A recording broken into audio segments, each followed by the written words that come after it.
If every day of one's life, if every hour and moment of our life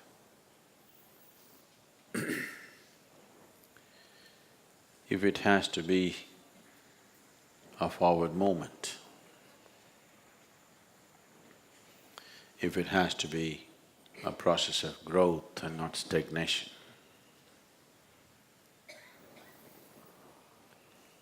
it is important that we are in constant communion with that which is the ultimate truth. In identifying ourselves with limited aspects of who we are, we are identified with many things. If you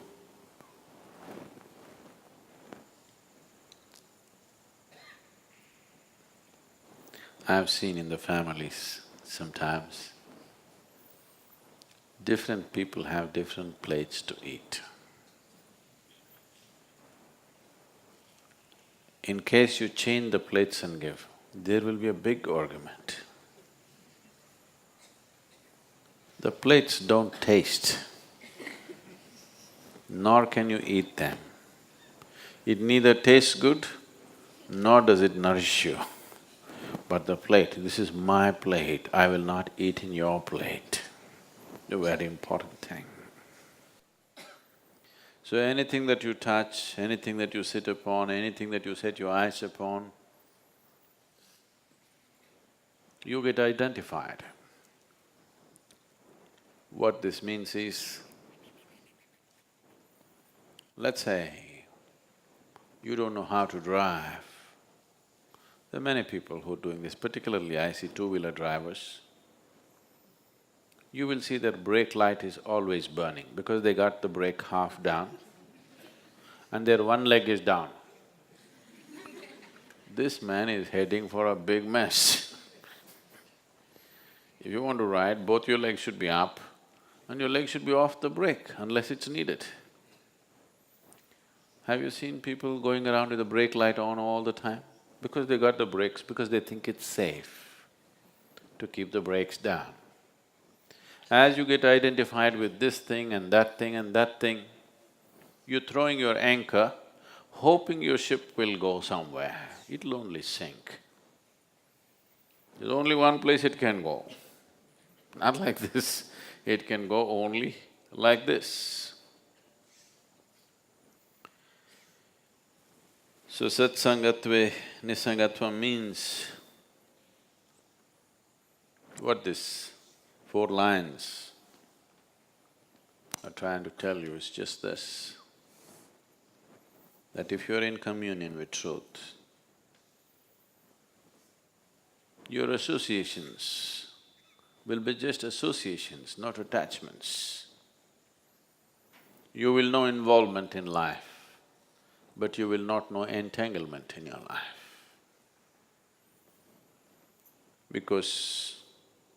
Not because it's right or wrong, with brakes on, if you try to go somewhere, you will burn yourself up.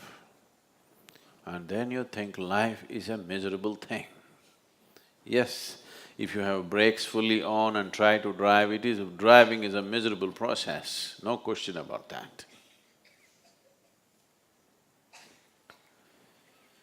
So if one has to constantly be on the move, if one has to let his life fly, not crawl,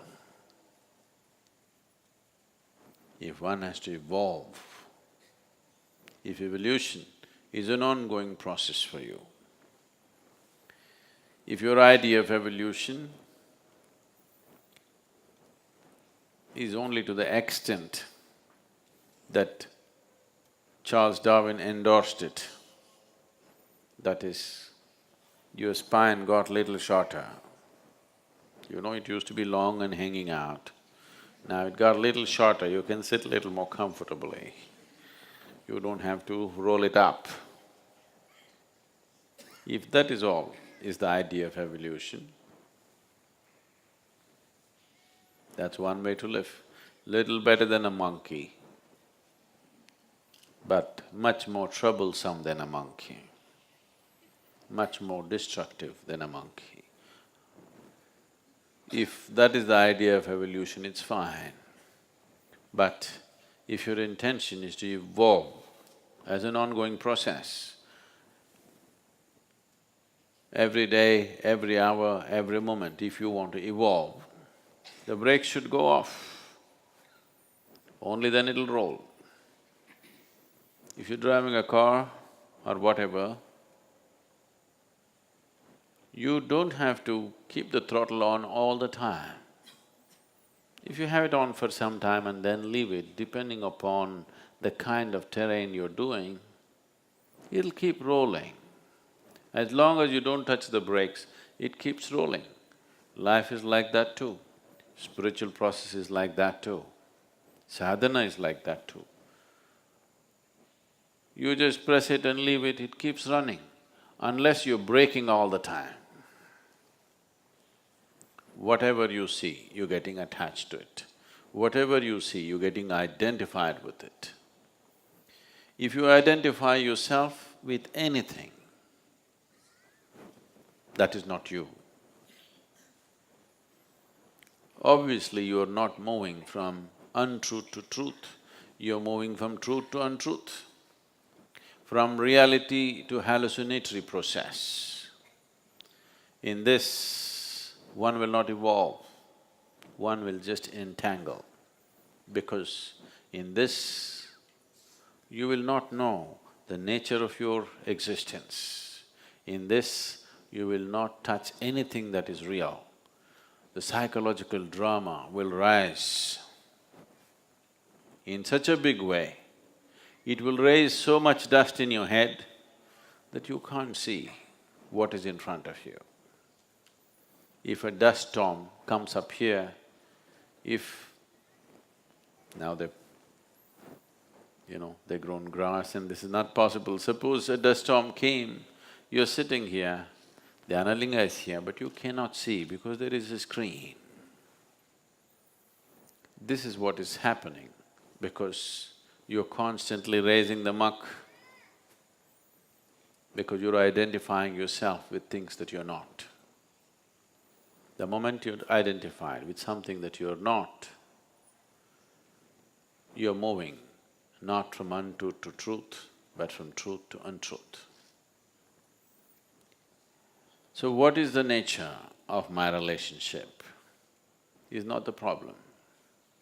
The problem is that you're identifying yourself with that. You're using substances other than yourself to create a sense of self. There is nothing in the existence which will substitute the self. Because the only way, the only and only way you can experience anything for that matter is through the self, there is no other way. Your very existence is self-ish.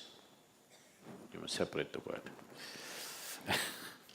Your very existence is selfish because everything that happens only through the self. There is no other way. So if you keep this just as it is capable of reflecting the whole cosmos for you. If you muck it up, it doesn't even show you what's right in front of you.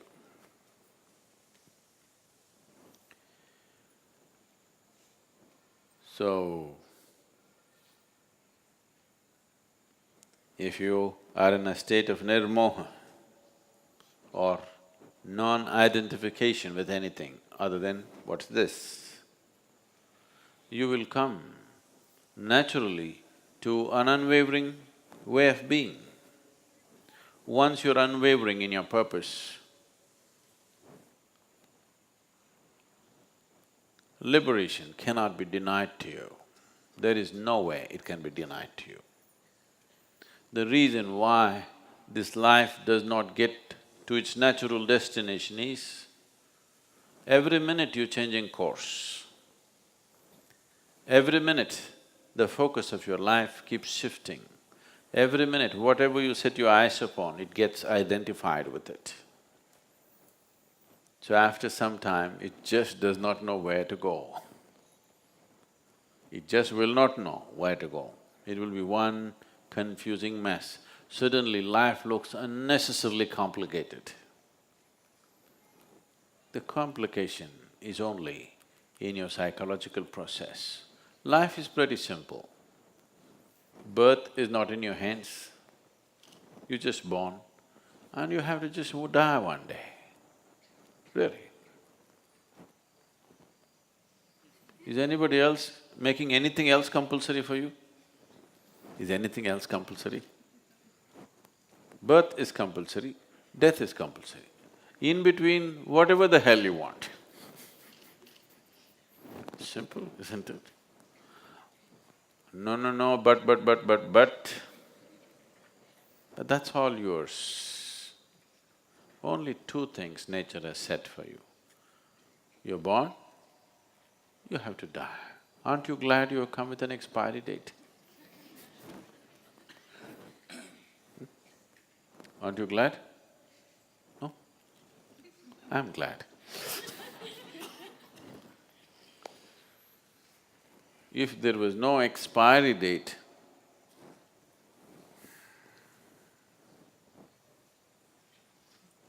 could we make you meditate for a moment? Suppose you were immortal oh my God, could I tell you anything? Only because there's an expiry date and the time ticking, whether you live or you don't live, whether you do something or you don't do something, it just keeps going.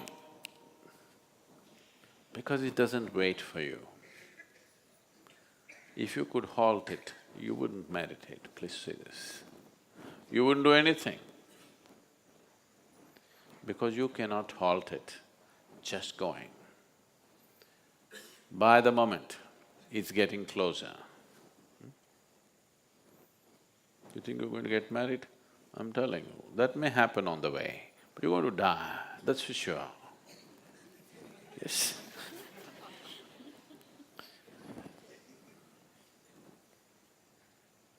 So there's only one compulsion, that you have to die. Before that, whatever you do is yours. If you just understand this much, when you were born, there was no compulsions, you could be whichever way. Only compulsion is stomach. Once stomach is full, there's only other compulsion, that you have to die one day. Rest is easy, you know. You can complicate it if you want, but it's actually very easy, you can do whatever you want.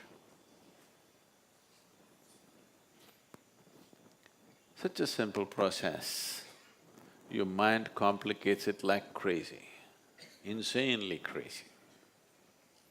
It makes it so complicated.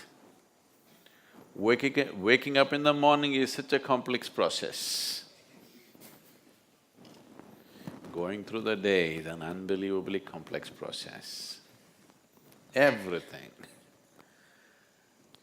just everything has become so complex. If you had to conduct…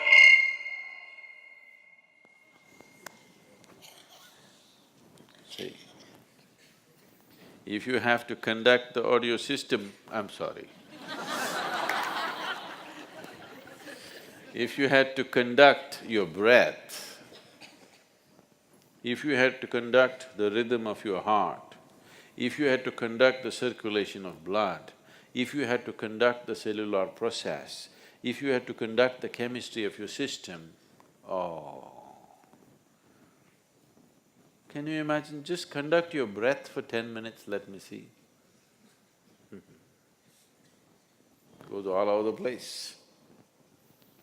If only if you had to conduct the life process, I don't know what would have happened to you. You don't have to conduct it, it's all free. Breath is happening, everything is happening, yes? Whether you're aware or unaware, it's happening. Whether you care about it or you don't care about it, it's happening. So this is all. Life just happens. You just have to die. And that also happens, you don't have to do it. Just allowing everything to happen to you gracefully, that is all. Allowing life to happen gracefully, and when death comes, allowing death to happen gracefully, that's all.